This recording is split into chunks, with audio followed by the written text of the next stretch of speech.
तो एक बहुत बड़ी खबर आई है। ईरान और अमेरिका के बीच ना एक डील हुई है और इस एक डील ने पूरी दुनिया के बाजारों में कह सकते हैं एक तरह से भूचाल ला दिया है। लेकिन सवाल ये है कि इतनी बड़ी ग्लोबल न्यूज़ का हमारी जेब पर क्या असर पड़ेगा, मतलब घर के बजट पर क्या फर्क पड़ेगा। चलिए आज इसी जियोपॉलिटिक्स को रोज के खर्चों से जोड़कर देखते हैं। अब सवाल ये है कि क्या हजारों मील दूर हुई एक डील वाकई में सब कुछ सस्ता कर देगी?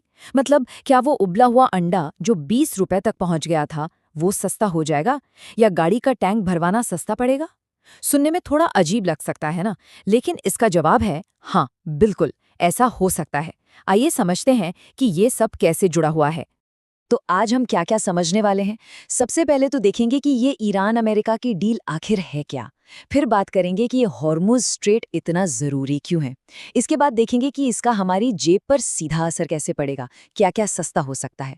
और हाँ, सबसे ज़रूरी सवाल कि ये जो राहत मिल रही है ये परमानेंट है या टेम्पररी। तो सबसे पहले बात करते हैं इस डील की। देखिए, हुआ ये है कि महीनों से ईरान और अमेरिका के बीच टेंशन चल रही थी। ऐसा लग रहा था कि कभी भी लड़ाई छिड़ सकती है। लेकिन अब दोनों ने 2 हफ्तों के सीज फायर यानी कि युद्ध विराम पर सहमति जताई है। और बस इसी एक खबर ने पूरी दुनिया के बाजारों को एक बड़ी राहत की सांस दी है, जो एक नए युद्ध की आशंका से डरे हुए थे। और इसका असर बिजली की तेजी से हुआ।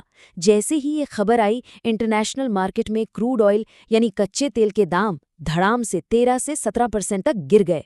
अब ये सिर्फ कोई नंबर नहीं है, ये एक बहुत बहुत बड़ा बदलाव है जिसका असर हमारी इकोनॉमी के हर छोटे बड़े हिस्से पर पड़ने वाला है। लेकिन सवाल ये है कि आखिर ऐसा हुआ क्यों? मतलब एक डील से तेल इतना सस्ता कैसे हो गया?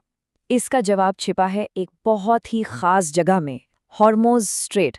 इसे आप दुनिया की एनर्जी सप्लाई की लाइफलाइन समझ लीजिए, या यूं कहें कि एक चोक पॉइंट। अगर यहाँ जरा भी गड़बड़ होती है ना, तो पूरी दुनिया की इकोनॉमी का दम घुटने लगता है। तो ये हॉर्मुज़ स्ट्रेट है क्या? ये असल में एक पतला सा समुद्री रास्ता है जो पर्शियन गल्फ को खुले समुंदर से जोड़ता है। अब इसकी लोकेशन ऐसी है, ईरान के ठीक पास, कि ईरान जब चाहे इस रास्ते को कंट्रोल कर सकता है या रोक भी सकता है। और बस यही वो वजह है कि यहाँ पर थोड़ी सी भी टेंशन पूरी दुनिया के लिए एक बहुत बड़ा खतरा बन जाती है। और इसके आंकड़े देखेंगे तो हैरान रह जाएंगे। पूरी दुनिया का करीब 20% तेल और एलएनजी यानी लिक्विफाइड नेचुरल गैस बस इसी पतले से रास्ते से होकर गुजरता है। अब जरा सोचिए, अगर ये रास्ता बंद हो जाए तो क्या होगा पूरी दुनिया की इकोनॉमी का। बस यही डर था जो कीमतों को आसमान पर पहुंचा।